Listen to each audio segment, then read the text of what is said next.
2017,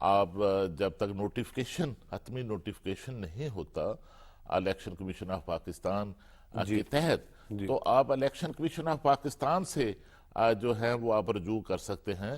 اور کل بھی ہم نے دیکھا کہ کئی ایسے نتائج جو ہیں جہاں پر شکایات سامنے آئی ہیں وہ الیکشن کمیشن آف پاکستان کی طرف سے جو ہیں وہ 9 کے قریب قومی اسمبلی کے اور 11 کے قریب جو ہیں صوبائی اسمبلیوں کے جو نتائج ہیں عمر صاحب وہ روکے گئے ہیں. جی بلکہ ایک جو حلقہ ہے خوشاب کا این اے کا جی وہاں پر جو ہے وہ 15 فروری کو جو ہے ری پول بھی کچھ جو ایریا ہے وہ ان کے اندر جو ہے وہ کروایا جا رہا ہے.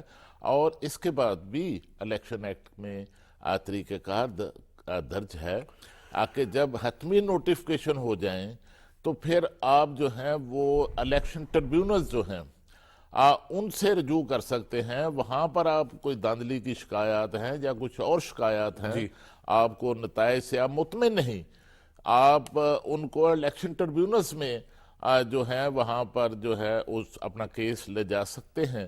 اور الیکشن ٹربیونل کو بھی جو ہے ایک مقررہ مدت کے اندر جو ہے وہ پٹیشنز کا کیسز کا الیکشن کیسز کا فیصلہ کرنا ہوتا ہے. تو اس طرح سارا جو طریقہ کار ہے آئین اور قانون کے تحت اس کو میں سمجھتا ہوں فالو کرنے کی ضرورت ہے. اس سے مسائل جو ہیں وہ حل ہو سکتے ہیں. بالکل ٹھیک کہہ رہے ہیں. اور نگران وزیر اعظم کی کل آپ نے پریس کانفرنس نیوز کانفرنس جو ہے وہ آپ نے سنی ہوگی. ان کا کہنا تھا کہ نفرت کی سیاست کا بھی اب جو ہے وہ خاتمہ ہونا چاہیے.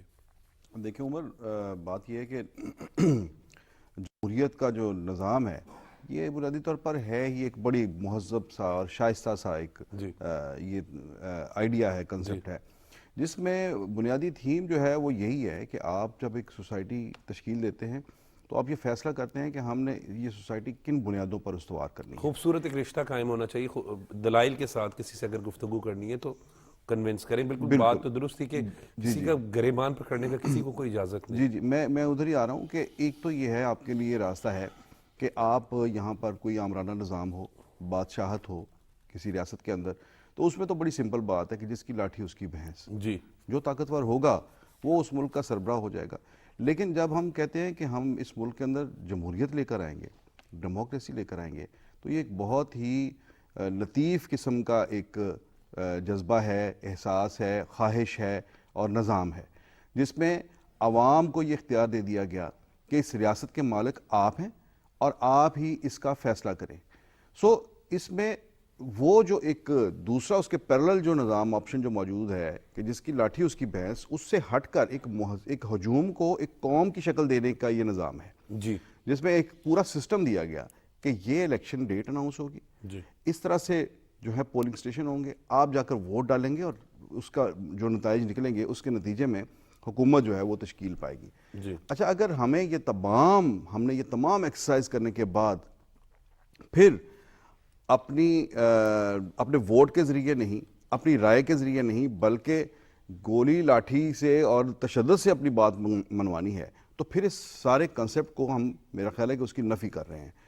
پرائم منسٹر نے یہی کہا ہے کہ یہ جو معاملہ ہے جس پہ آپ کو ایک قوم ایک بہت ہیلدی ایکسرسائز میں سے گزری ہے اور اس میں کئی جگہوں پر یہ ایسے بے ضابطگیوں کے جو ہے وہ شکایات ہوئی ہیں اور ہر الیکشن میں ہوتی ہیں اب بھی ہیں. اس کے لیے پراپر فورم موجود ہے. آئین کے اندر پورے کا پورا طریقہ کار دیا گیا ہے کہ اگر آپ کو انتخابی عمل پر کوئی گلا شکوہ ہے تو آپ الیکشن کمیشن میں رجوع کر سکتے ہیں. جی الیکشن کمیشن بھی اس عمل میں اس وقت ایک کورٹ کی صورت میں وہ آپ کی پٹیشن جو ہے اس کو سنتا ہے. وہ نہیں ہے تو اس کے بعد الیکشن ٹریبونلز ہیں اور الیکشن ٹریبونلز کے بعد پھر ہائی کورٹ آتی ہے اور پھر سپریم کورٹ. یعنی یہ 3-4 سٹیپس ہیں جہاں پر آپ کی دادرسی ہو سکتی ہے. تو آپ ان فورمز کو جو ہے وہ کیوں نہیں اڈاپٹ کرتے؟ اب دیکھیں نا رات جو لاہور ہائی کورٹ سے جو فیصلے آئے ہیں اس میں یہی کہا گیا ہے کہ اپروپریٹ فورم جو ہے وہ الیکشن ٹریبونل ہے. جی اور پھر الیکشن کمیشن کو بھی یہ کہا گیا ہے بلکہ الیکشن کمیشن اب جا رہا ہے اس طرف کہ الیکشن ٹریبونلز جو ہیں وہ تشکیل دیے جائیں اور Lahore high court election tribunals جو ہے وہ تشکیل دے گی. تو معاملہ پھر وہی ہے کہ اگر آپ دست و گریباں ہو کر کوئی بات بنوانا چاہتے ہیں اپنا موقف پیش کرنا چاہتے ہیں نہ صرف پیش کرنا چاہتے ہیں بلکہ وہ منوانا بھی چاہتے ہیں جی تو بھائی یہ کون سی جمہوریت ہے؟ صحیح. آپ آدھا تیتر آدھا بٹیر نہ لے کر چلے نا, صحیح. یا سراسر ادھر ہو جائے یا پھر سراسر ادھر ہو جائے. ٹھیک ہے, آپ جمہوریت کی بات کرتے ہیں, آپ کا خیال ہے کہ اگر عوام نے آپ کو ووٹ دیے ہیں تو اس ووٹ کو ٹرانسلیٹ کرنے کا بھی ایک طریقہ ہے, صحیح. آپ اس کو فالو کریں. اور اس میں اگر کوئی بھی جو ہے وہ اپنی گفت و شنید سے آگے بڑھ کر فزیکلی کسی چیز کے اندر انوالو ہوتا ہے, جس کا کل چیف منسٹر پنجاب نے بھی اس چیز کا اظہار کیا, پرائم منسٹر نے بھی کیا, کہ اگر وہ اس طرح سے اپنی بات کو منوانے کی کوشش کرتا ہے تو یہ تو ظاہر ہے ریاست کے لیے یہ قابل قبول نہیں ہوگا. بالکل ٹھیک ہے. ای وی ایم کے ذریعے ووٹنگ کا فیصلہ بھی انہوں نے کہا کہ آنے والی حکومت کرے گی. ای وی ایم کے ذریعے جو ووٹنگ ہے یہ بہت بڑا ایک ڈیسیجن ہے, ٹھیک. بڑی بنیادی نوعیت کا. آپ کی جو الیکشن کی جو ایکسرسائز ہے اس میں آپ یہ کہیں کہ اگر آپ نے اسے ریفارم کرنا ہے, جی ہاں, الیکٹرانک ووٹنگ مشین, آپ نے اسے ریفارم کرنا ہے تو وہ ای وی ایم ہے. اچھا, اب یہ اتنی بڑی جو ایکسرسائز ہے اس میں سے اس کی طرف جانے کے لیے, ادھر کنورٹ کرنے کے لیے پورے نظام کو, یہ تمام پولیٹیکل پارٹیز کا اس کے اوپر کنسنسس ہونا چاہیے. آپ کو یاد ہوگا کہ جو سابقہ حکومت تھی پی ٹی آئی کی, اس کے اندر بھی یہ ایک موو چلی تھی, لیکن اس میں اسی بات پر بہت زیادہ ایک قضیہ کھل گیا اور بہت زیادہ بحث مباحثہ ہوتا رہا کہ مشین کون سی استعمال ہوگی. خود حکومتی پارٹی اس وقت کی جو تھی اس کے اندر بھی مختلف سوالات اٹھائے گئے کہ کہاں سے مشین آ رہی ہے اور یہ کیسی مشین ہے, اور پھر یہ ہے کہ آپ نے کیا سٹڈی کر لیا ہے تمام دنیا کے اندر کہ جہاں جہاں ای وی ایم ہے, نافذ ہے اور اس کو استعمال کیا جا رہا ہے, کیا اس کے ذریعے نتائج جو ہیں شفاف ہیں. نو ڈاؤٹ آپ جتنا بھی آپ جو ہے جدت کی طرف جائیں گے, جتنا اس کے اندر ہیومن انوالومنٹ جو ہے وہ کم کرتے جائیں گے, آٹومیشن پر جائیں گے, اتنا ہی شفافیت جو ہے وہ انشور ہوگی, اس بات سے کسی کو شک نہیں ہے. لیکن یہ ایک بہت ہی بنیادی نوعیت کا فیصلہ ہے, اس میں پیچیدگیاں بھی ہوں گی اور آپ کو تمام سسٹم کنورٹ کرنا پڑے گا. تو اس کے لیے ضروری ہے کہ تمام پارٹیز کا کنسنسس بھی ہو, اور یہ فیصلہ جو اب الیکشن ہوئے ہیں تو نئی پارلیمنٹ آئے تو وہاں پر بیٹھ کر یہ بات اچھا دیکھیے عمر صاحب, یہ جو ای وی ایم ہے اس پر 2010 سے مختلف قسم کے جو ٹرائلز ہیں پیپلز پارٹی کے دور حکومت سے جو ہیں وہ ضمنی انتخابات کے اندر کچھ سطح پر جو ہے یہ ٹرائل جو ہیں بڑے عرصے سے جاری ہیں. لیکن اصل بات جو فروقی صاحب نے کی ہے کہ اس پر پارلیمان کے اندر ایک اتفاقی رائے کی ضرورت ہے, اس کے نتیجے میں اس کا استعمال عمل میں لانا چاہیے. بالکل ٹھیک ہے. ای وی ایم ایک جو بالکل ٹھیک کہہ رہے ہیں, الیکٹرانک ووٹنگ مشین جب اس دور میں, جس سابقہ دور کے حوالے سے بھی انہوں نے جس طرح ذکر کیا, نگران وزیر اعظم نے بڑا واضح کیا کہ آنے والی حکومت جو ہے وہ اس حوالے سے فیصلہ کرے گی. بالکل, یہ تو کوئی بھی فیصلہ پاکستان میں اگر سیاسی حوالے سے ہو یا سیاست کے فیوچر پر جس کے اثرات مرتب ہوتے ہوں تو وہ تو پارلیمنٹ میں ہی ہونا چاہیے, پہلی بات.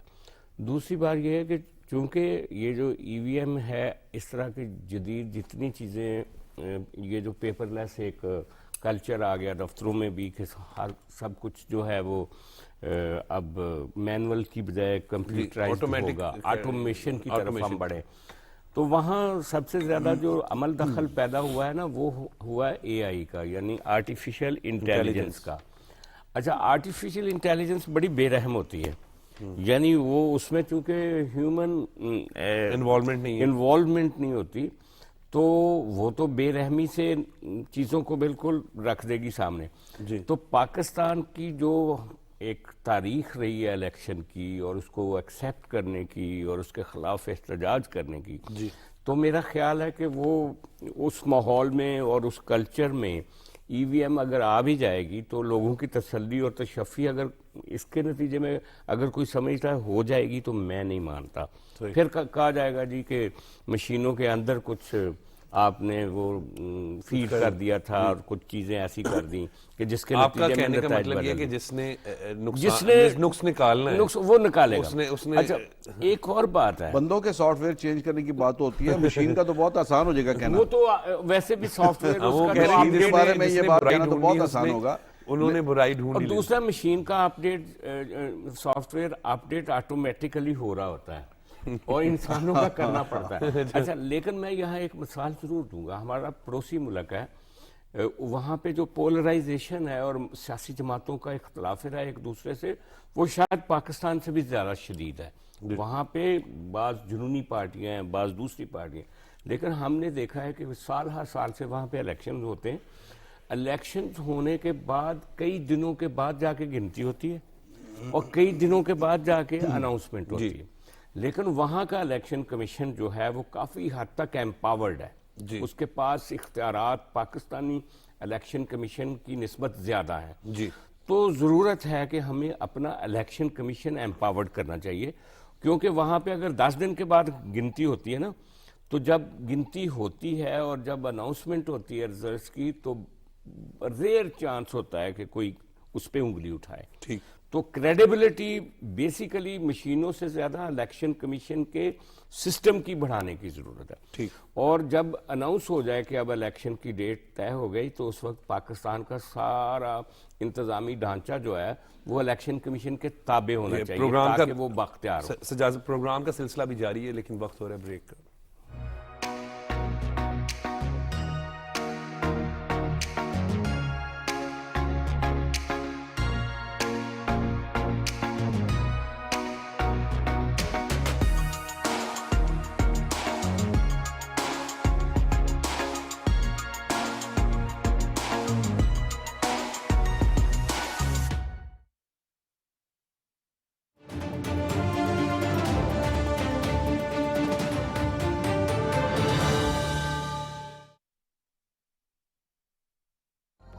انداز بدل گئے.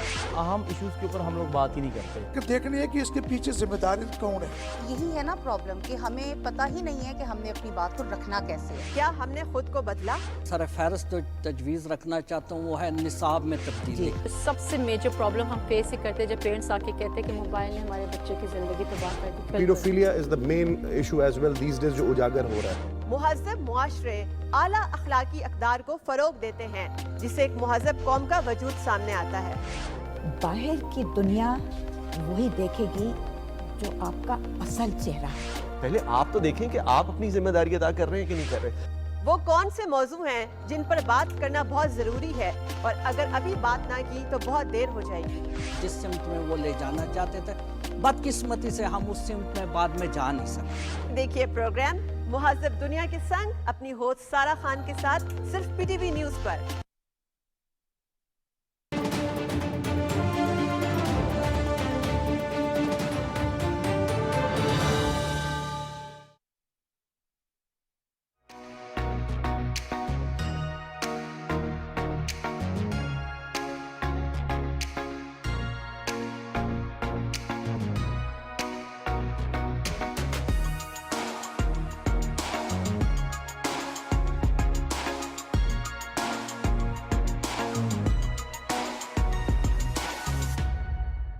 سجاد صاحب، تمام تر چیلنجز کے باوجود سیاسی تسلسل کا جاری رہنا یہ خوشائند بات ہے. بالکل خوشائند بات ہے. سیاسی عمل جاری رہے گا تو پاکستان میں ایک کنٹینیوٹی آف جو گورننس ہے وہ رہے گی. اور یہ الیکشن اسی لیے کروائے جاتے ہیں ہر 5 سال کے بعد. جو کانسٹیٹیوشنل سکیم ہے وہ یہی ہے کہ ایک 5 سال کی مدت ہے، اس کے بعد ایک نئی پارلیمنٹ آئے گی، وہ نیا وزیر اعظم نئی کابینہ چنے گی. تو اس لیے الیکشنز تو تسلسل کے لیے اور جو پاکستان کی ترقی کے لیے اور پاکستان کے فیوچر کے لیے یہ ایک لازمی عنصر ہے. اور عوام کو بھی تو دیکھیں نا، پاکستان میں جو عوام گورننس کے سسٹم ہے، مینڈیٹ کے ذریعے لوگ آتے ہیں. پاکستان کا جو گورننس سسٹم ہے نا، یہ کانسٹیٹیوشن 73 کا کانسٹیٹیوشن اس کے اوپر اس کی بلڈنگ کھڑی ہے. جی. اور اس کا بنیادی اکائی جو ہے وہ الیکشنز ہیں. صحیح. الیکشنز اور اس کے نتیجے میں بننے والی حکومت. لیکن میں پھر کہوں گا کہ ڈیموکریسی صرف الیکشن نہیں ہے. جی. ڈیموکریسی وہ طرز عمل ہے، وہ لائف سٹائل ہے کہ ڈیموکریسی ایوالو ہوئی جو خانقاہیت، بادشاہت اور جو ٹرائبل ایک زندگی تھی اس کے اندر سے. جی. وہ ٹرائبل جو زندگی تھی اس میں تلوار سے فیصلہ ہوتا تھا. جب بادشاہ جمہوریت کے ذریعے عوام کے فیصلے. تو اب یہ ایک جیسے فاروقی صاحب نے کہا کہ سب سے مہذب ایک طریقہ کار گورننس کا اڈاپٹ کیا گیا کہ جس کے ساتھ لوگ ہیں اس کو اختیار دے دیا. جی.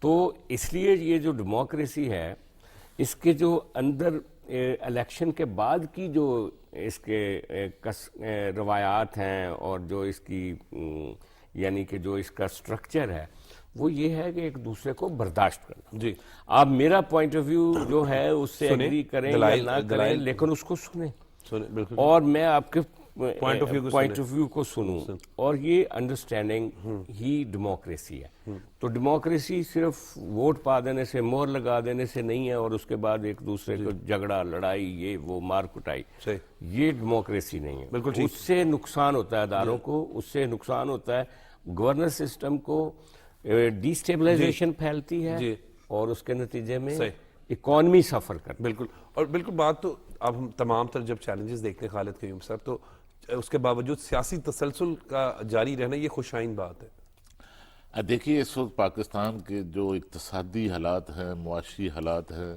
ان میں پالیسیوں کا جو تسلسل ہے وہ از حد سب سے بڑا چیلنج معاشی چیلنج ہے.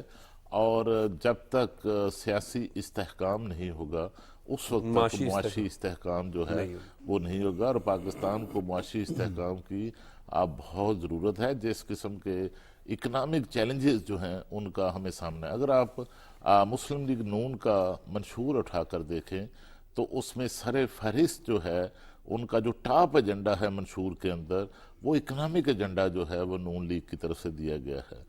اور نون لیگ نے ماضی میں بھی پاکستان کی معیشت کو درپیش جو چیلنجز ہیں ان کو ایڈریس کیا ہے. اور اس کی عملی مسالے جو ہیں نون لیگ کے جو نواز شریف صاحب کے جو تینوں ادوار ہیں ان کو آپ اٹھا کر دیکھیں تو اس میں انہوں نے معاشی محاذ پر جو ہے وہ ڈیلیور کیا ہے، لوگوں کو ریلیف دیا ہے. اور اسی طرح جو پیپلز پارٹی ہے اس کا جو منشور ہے وہ بھی اٹھا کر دیکھیں وہ تو اس کا تو ٹائٹل ہی جو ہے وہ یہ ہے عوامی معاشی معاہدہ. اور پھر جب ہم ان سیاسی جماعتوں کی بات کرتے ہیں تو ہم ان کے ادوار کو دیکھتے ہیں تو عوام کی بہتری کے لیے جاوید فاروقی صاحب ہمیں نظر آتے ہیں کہ مختلف پروجیکٹس یا عوامی فلاح و بہبود کے جو اہم کام ہیں وہ بھی جو ہے وہ دکھائی دیتے ہیں. بلا شبہ یہ دونوں خاص طور پر جو بڑی پارٹیز ہیں انہوں نے اپنے اپنے ادوار میں بہت کام کیا ہے اس حوالے سے. ایک تو یہ کہ پیپلز پارٹی جو ہے اس کا تو بنیادی نعرہ ہی یہ تھا روٹی کپڑا اور مکان، اور یہ بالکل عام آدمی سے متعلقہ جو بالکل عام کا آپ کا جو اسٹریٹ مین ہے یہ اس سے متعلقہ یہ نعرہ تھا. تو اس کے لیے انہوں نے اپنے دور میں کام کیا. مسلم لیگ نون کی جو حکومت میں رہ کر اقتدار کے حوالے سے جو اس کی ایک ریپیوٹ ہے وہ یہ ہے کہ وہ ڈیولپمنٹ کے کاموں کے اوپر بہت زیادہ انفراسٹرکچر ڈیولپمنٹ کے اوپر بہت زیادہ فوکس کرتے ہیں. انرجی کرائسس پہ بھی اگر ہم بات کریں انرجی کے اوپر بھی انہوں نے کام کیا. تو یہ ایک ان کے کام کرنے کی ایک ہسٹری تو موجود ہے. ہمارے ہاں بڑا آسان ہوتا ہے عمر صاحب یہ کہہ دینا کہ جناب ان سابقہ حکومتوں نے اتنے $100 ارب کے قرضے لے لیے، کہاں گئے وہ؟ بھئی آپ ایک نظر دیکھیں کہ آج سے 30-40 سال پہلے کا پاکستان دیکھیں اور آج کا پاکستان دیکھیں. آج سے 30 سال پہلے آپ کے ملک کے اندر ٹوٹل جو مجموعی بجلی کی کھپت تھی وہ پتہ نہیں 6-7 ہزار میگا واٹ تھی. آج آپ کے ملک کے اندر 40,000 میگا واٹ کی انسٹالڈ کیپیسٹی موجود ہے. ٹھیک ہے، اور آپ 25-30 ہزار میگا واٹ بجلی استعمال کرتے ہیں. تو 30,000 میگا واٹ جب بجلی استعمال ہوتی ہے اس کا مطلب ہے کہ کہیں تو وہ یوز ہو رہی ہے نا، تو استعمال ہو رہی ہے نا، وہ کہیں وہ اس کی کھپت ہے تو استعمال ہو رہی ہے. وہ کہاں ہے؟ وہ انڈسٹری لگی ہوئی ہے، وہ گھروں کے اندر ہے. اگر گھروں کے اندر ہے تو اس کا مطلب ہے لوگوں کی بائنگ پاور ہے تو وہاں پر گھروں کے اندر انسٹالیشنز ہیں. سو ہر دو لحاظ سے ہمیں ایک دوسرا رخ جو ہے تصویر کا وہ بھی دیکھنا چاہیے کہ لیکن اصل بات یہ ہے جو ہمیں جو اس وقت جو درپیش ہے جو معاملہ ہے وہ یہ ہے کہ تسلسل جو ہے وہ بہت ضروری ہے. معاشی پالیسیوں کا تسلسل بہت ضروری ہے اور ڈیموکریسی کا تسلسل بہت ضروری ہے. سیاسی استحکام بہت ضروری ہے اور اس وقت یہی ایک بڑا چیلنج ہے. ہم یہ دیکھتے تو ہیں کہ ایک بڑی ہنگ پارلیمنٹ ہے، منقسم مینڈیٹ آیا ہے، لیکن میں آپ کو عمر ایک بات کہوں کہ بعض اوقات جو چیزیں آپ کو نظر آ رہی ہوتی ہیں کہ یہ بہت ویکنیسز سامنے آئی ہیں، وہ ویک پہلو جو ہے وہی آپ کی اسٹرینتھ بھی ہوتے ہیں. ٹھیک ہے، سو یہ جو پارٹیز چھوٹی چھوٹی شکلوں میں آپ کو نظر آ رہی ہیں کہ سب کی برابر سیٹیں ہیں، تو یہ ایک وقت میں تو ظاہر ہے کہ کوئی بھی اکیلا جو ہے وہ حکومت نہیں بنا سکتا، کوئی بھی جماعت نہیں بنا سکتی. لیکن یہی چیزیں اگر ایک سیاسی بلوغت کا مظاہرہ کیا جائے، میچورٹی دکھائی جائے اور ایک ٹیبل پر بیٹھ جائیں سب لوگ، کنسنسس کے ساتھ آ جائیں، تو میں سمجھتا ہوں کہ یہی پاکستان اور یہی انتخابی نتائج اس وقت آپ کی ملک کے اندر سیاسی اور معاشی استحکام کی بنیاد بن سکتے ہیں. بالکل ٹھیک. اور یہ جو نتائج آئے ہیں خاص طور پر صوبوں میں اگر آپ دیکھیں، سندھ میں دیکھیں، پنجاب میں دیکھیں، کے پی میں دیکھیں، تو ان نتائج سے جو فیڈریشن ہے وہ بھی مضبوط ہو سکتی ہے. ٹھیک بالکل ٹھیک کہہ رہے ہیں. اور جس طرح آپ خالد صاحب ابھی بات کر رہے ہیں، ہم اگر حکومت سازی کے حوالے سے بھی اگر بات کریں تو اس میں بھی دیکھتے ہیں کہ سندھ میں جو ہمیں میجورٹی پارٹی کی جس طرح ایم پی ایز ہیں، ایم کیو ایم نے ایم این ایز کی وہاں پہ جس طرح کامیاب ہوئے، اسی طریقے سے پاکستان مسلم لیگ نون پنجاب میں جو ہے وہ کامیاب ہوئی. اور ہم تمام اب نیشنل اسمبلی پہ دیکھتے ہیں تو سب سے بڑی جماعت جو وہ پاکستان مسلم لیگ نون کے ارکان قومی اسمبلی جو ہیں وہ ہیں آئے. 2 آزاد ارکان اسمبلی قومی اسمبلی چودھری وسیم قادر اور سردار شمشیر نے پاکستان مسلم لیگ نون کو جوائن کیا ہے. اسی طریقے سے جو ہے اور بھی آزاد ارکان اسمبلی صوبائی اسمبلی جو ہے وہ جوائن کریں. کیسے دیکھ رہے ہیں سیاسی ماحول کو؟ دیکھیے اس میں پنجاب کے اندر ہم دیکھ رہے ہیں کہ جو آزاد ارکان قومی اسمبلی ہیں وہ نون لیگ میں شامل ہوئے ہیں. دو چودھری وسیم قادر اور سردار شمشیر کچھ ہوئے ہیں. اور جو پنجاب اسمبلی میں منتخب ہونے والے 5-6 ارکان صوبائی اسمبلی ہیں وہ بھی گزشتہ روز جو ہیں وہ نون لیگ میں شامل ہوئے ہیں. نون لیگ میں اس لیے شامل ہو رہے ہیں پنجاب اسمبلی میں ارکان کہ چونکہ پنجاب اسمبلی کے اندر نون لیگ کے پاس جو ہے ایک واضح اکثریت جو ہے وہ نظر آ رہی ہے. اسی طرح سندھ کے اندر جو ہے وہ پیپلز پارٹی کی واضح اکثریت ہے. اور خیبر پختونخوا کے اندر ایک جو آزاد اکثریت میں جیتنے والے ہیں ان کی جو ہے وہ واضح اکثریت ہے. اور میں ایک بڑی اس دفعہ جو ہے میں سمجھتا ہوں کہ پاکستان کا جو قومی سیاسی منظرنامہ ہے اس پر ایک بڑی اہم پیش رفت ہوئی ہے کہ 2018 کے انتخابات میں آپ نے دیکھا کہ 2 قومی جماعتوں کو، پیپلز پارٹی اور مسلم لیگ نون کو جو ہے اس کا بلوچستان کے اندر راستہ روکا گیا. اور ان انتخابات کے اندر ہم نے دیکھا کہ یہاں پر بلوچستان میں اب دونوں بڑی قومی جماعتیں پیپلز پارٹی اور مسلم لیگ نون جو ہیں وہ وہاں الیکشن میں فعال نظر آئیں. الیکشن میں ان کا کردار سامنے آیا اور دونوں جماعتوں کی قیادت بلوچستان گئیں اور دونوں جماعتوں نے اچھے جو ہیں وہ نتائج جو ہیں ان انتخابات میں بلوچستان کے اندر حاصل کیا. اور وہاں پر بھی ایک دونوں جماعتوں کی بلکہ جے یو آئی جو ہے اس نے بھی اچھی نشستیں لی ہیں. مل کر ایک مخلوط حکومت بن سکتی ہے. بالکل ٹھیک. اور سجاد صاحب ہم جب بات کر رہے ہیں کہ جس طرح 2 ارکان قومی اسمبلی نے نون لیگ کو جوائن کیا، 8 ارکان پنجاب اسمبلی جن میں ایک رانا فیاض ہیں سیالکوٹ والی سے، انہوں نے کل ملاقات کی مریم نواز چیف آرگنائزر پاکستان مسلم لیگ نون سے، انہوں نے پاکستان مسلم لیگ نون میں شمولیت اختیار کی. عمر صاحب سیالکوٹ سے 2 آزاد ارکان ہیں. بالکل اسی طریقے سے شہباز شریف صاحب سے بھی کل ملاقات ہوئی. کیسے دیکھ رہے ہیں اب اس سیاسی منظرنامے کو؟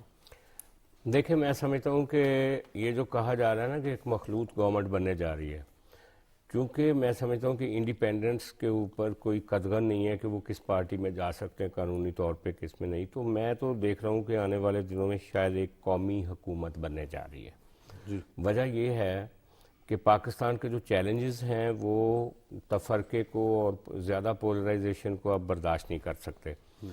پاکستان کے تمام بڑے ادارے جو ہیں اور پاکستان کی پارلیمنٹ اور سیاستدان وہ اس چیز کے اوپر اب متفق ہیں کہ پاکستان کو اقتصادی طور پہ اس بھنور سے نکال کے آگے لے کر جانا. تو اس کے لیے مجھے لگ رہا ہے کہ یہ جو بہت سارے آزاد ارکان آپ دیکھ رہے ہیں ان کا ایک بڑا دھڑا ہو سکتا ہے کہ وہ ایک الحاق کے طور پہ اس آنے والی حکومت کا حصہ بنے. اور میں سمجھتا ہوں کہ یہ بھی 2008 کے بعد پہلی دفعہ ہونے جا رہا ہے کہ دونوں بڑی پولیٹیکل پارٹیاں پیپلز پارٹی اور مسلم لیگ نون، جیسے اس وقت جنرل مشرف کے خلاف انہوں نے ایک الائنس گورنمنٹ بنائی تھی شروع میں اور کچھ عرصے کے بعد وہ چل نہیں سکی تھی. پھر اس کے بعد ایک تجربہ یہ پی ڈی ایم کی گورنمنٹ کا ریسنٹلی ہوا لیکن وہ کامیاب ہوا. اب ایک اسی طرح کا تجربہ ہونے جا رہا ہے کہ پیپلز پارٹی اور مسلم لیگ پی ڈی ایم 2 کہہ سکتے ہیں. پی ڈی ایم 2 یہ جو روایتی حریف ہیں جن کے کانسٹیٹیوشن جن کے منشور میں بھی فرق ہے، وہ سوشل ڈیموکریٹک ان کا منشور ہے بلاول بھٹو کا، اور ان کا جو ہے وہ کسی حد تک ایک کیپٹلسٹ منشور ہے P T I Muslim league نون کا. تو وہ کیسے ایک راستہ نکالیں گے کہ جس میں ان کے جو ہدف ہے پیپلز پارٹی کے اور جو مسلم لیگ نون کے ہدف ہیں وہ دونوں پورے ہو سکیں. لیکن اہم بات یہ ہے کہ عوام کی حوالے سے کنسرن ہے کہ ہم نے عوام کی فلاح و بہبود کے لیے اب عوام کو ڈیلیور. ظاہر ہے بنیادی پہنچنا تو اسی اسٹیشن پہ ہوتا ہے, لیکن کوئی دوسرا رستہ اختیار کرتا ہے, کوئی دوسرا رستہ اختیار کرتا ہے. اور میں سمجھتا ہوں کہ مجھے تو ایک نقشہ بہت کلیئر نظر آ رہا ہے کہ وفاق میں شہباز شریف صاحب کی سربراہی میں حکومت قائم ہوگی, پنجاب میں مریم صاحبہ ہوں گی, کے پی میں جس کو وہ منتخب کریں گے آزاد ارکان کی اکثریت اور جو بانی پی ٹی آئی کہیں گے اس کے مطابق ایک وزیر اعلیٰ بنے گا جوڑ توڑ. اور سندھ میں مجھے لگتا ہے کہ مراد علی شاہ واپس آئیں گے, کیونکہ ناصر شاہ اور مراد علی شاہ اور شرجیل میمن یہ تین بڑے نام ہیں. ایک اور بھی نام اس دفعہ جو ہے فریال تالپور کا نام جو ہے وہ بھی لیا جا رہا ہے وزارت اعلیٰ کے لیے سامنے آیا ہے, کیونکہ سندھ کے اندر جو زیادہ پولیٹیکل مینجمنٹ ہے وہ فریال تالپور کی ہمیں نظر آتی ہے, نہ صرف سندھ میں بلکہ کشمیر میں. تو سارا وہ کہتے ہیں کہ اگر نظام جو ہے وہ ساری پولیٹیکل مینجمنٹ فریال تالپور کی ہے تو کیوں نہ ان کے حوالے سندھ کر دیے. ہاں لیکن فریال تالپور صاحب بڑے عرصے سے پس منظر میں رہ کے بہت ساری چیزوں کو مینج کر رہی ہیں. کیا وہ سی ایم کے سلاٹ کے لیے آئیں گی؟ فی الحال بلاول بھٹو صاحب جو ہیں وہ مراد علی شاہ کو دوبارہ دیکھنا چاہ رہے ہیں وہاں پہ, اور سرفراز بگٹی صاحب کے بڑے برائٹ چانسز ہیں بلوچستان میں کہ وہ بلوچستان کے وزیر اعلیٰ ہوں گے.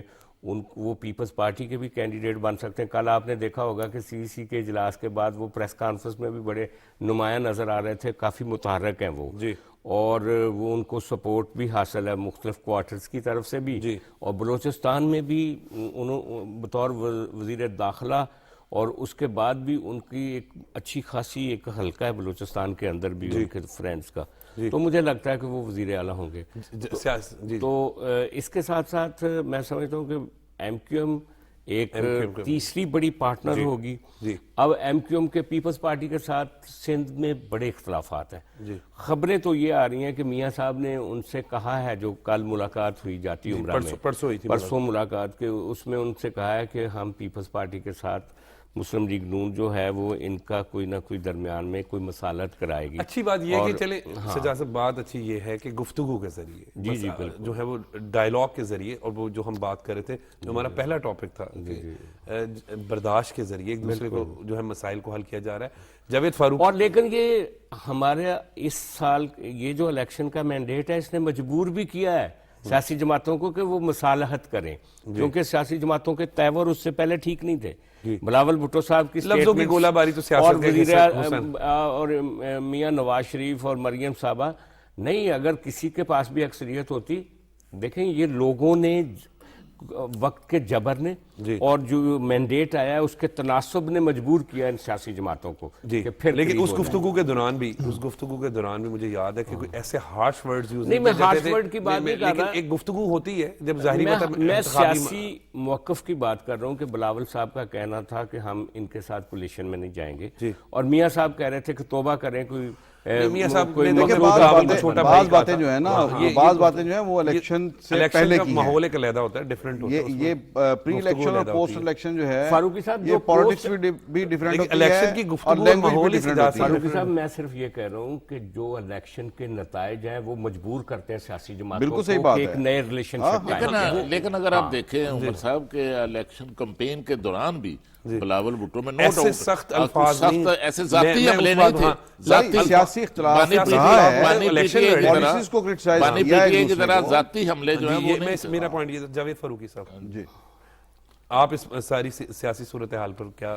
میرا خیال ہے کہ کوئی آپشن ہے نہیں اس کے علاوہ کہ یہ مل بیٹھ کر جو ہے نا ایک مشترکہ حکومت اور بنائیں. دونوں بڑوں میں جو ملاقات جو بلاول ہاؤس میں ہوئی, میاں محمد شہباز شریف صاحب کی اور سابق صدر آصف علی زرداری صاحب کی, بلاول بھٹو زرداری وہاں پر موجود تھے, تو اس میں یہ سیاسی تو اتفاق ہوا کہ ہم نے آگے چلنا ہے, یا سیاسی معاملہ اس پر اتفاق ہوا کہ گفتگو تو ہوئی کم از کم. دیکھیں خبریں بہت زیادہ ہیں اس میں, مطلب میں کئی چیزوں کا اظہار کر سکتا ہوں کہ کون کیا کہہ رہا ہے اور کیا ہونے جا رہا ہے, کس نے کیا تجویز کیا ہے, کس کو کیا پیشکش ہے, کیا مطالبہ ہے, یہ ساری باتیں موجود ہیں.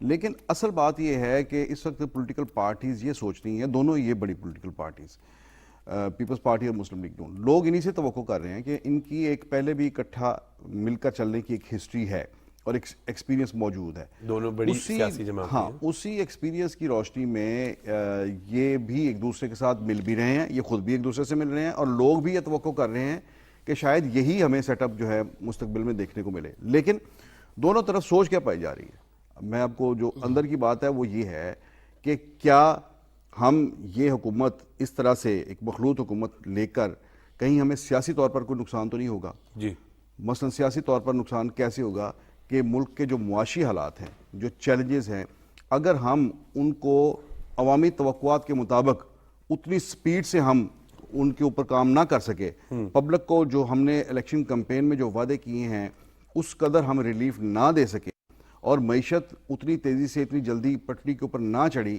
تو ہمیں سیاسی طور پر کیا نقصان ہوگا؟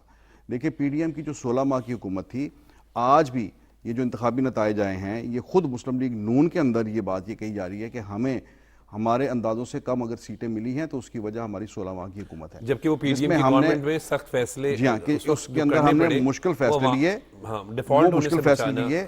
دیکھیں، جو معاشی فیصلے ہوتے ہیں، جو اکنامک ڈیسیژن ہوتے ہیں، یہ بڑے ٹیکنیکل ہوتے ہیں. جی، ان کو عام آدمی کو سمجھانے میں آپ کو بہت مشکل پیش آتی ہے. ٹھیک، آپ نہیں اسے یہ کھڑے ہو کر سمجھا سکتے. جاوید فاروقی صاحب، میں بات آپ کی یہیں سے کنٹینیو کروں گا، لیکن وقت ہو رہا ہے ابھی بریک.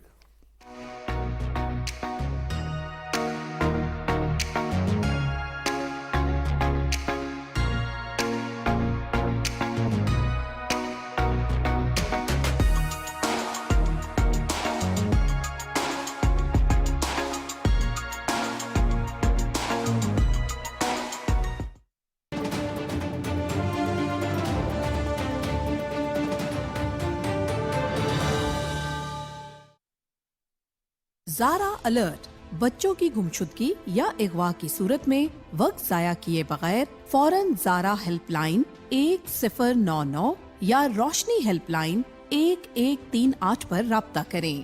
گمشدگی کی صورت میں قریبی تھانے میں فوری طور پر رپورٹ درج کرائیں اور بچے کی تصویر، متعلقہ تفصیلات اور فون نمبر پولیس افسر کو ضرور فراہم کریں. زارا الرٹ ایپ سے گمشدہ، اغوا اور زیادتی کے شکار بچوں کے لیے بازیابی اور بحالی کی خدمات حاصل کرنے کے لیے ایپ کو ابھی گوگل پلے اسٹور یا ایپل ایپ اسٹور سے ڈاؤن لوڈ کریں.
جاوید فاروقی صاحب، آپ گفتگو کر رہے تھے.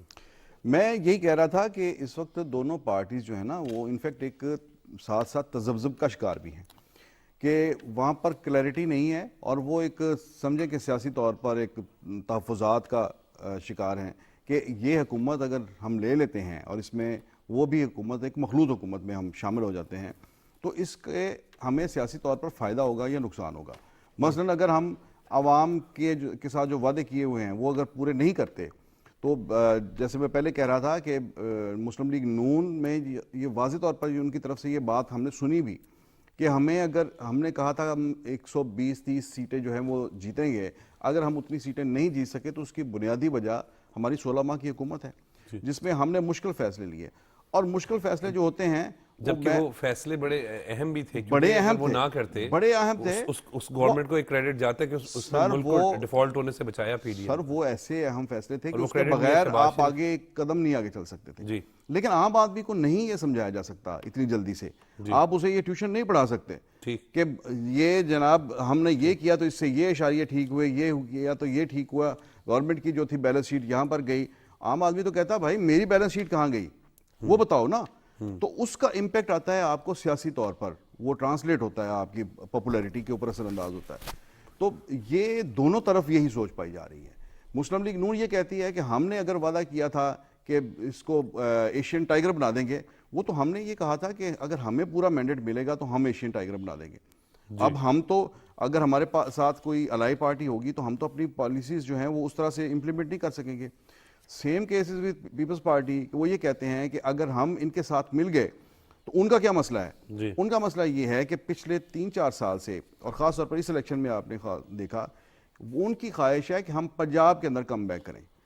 پنجاب میں پیپلز پارٹی جو اگر نہیں ہے، اب پھر دیکھیں نا کہ کتنی سیٹیں ہیں ان کی، 7-8 سیٹیں ہیں ساری، اس کی بنیادی وجہ یہی ہے کہ انہوں نے مسلم لیگ نون کے ساتھ ہاتھ ملایا ہے۔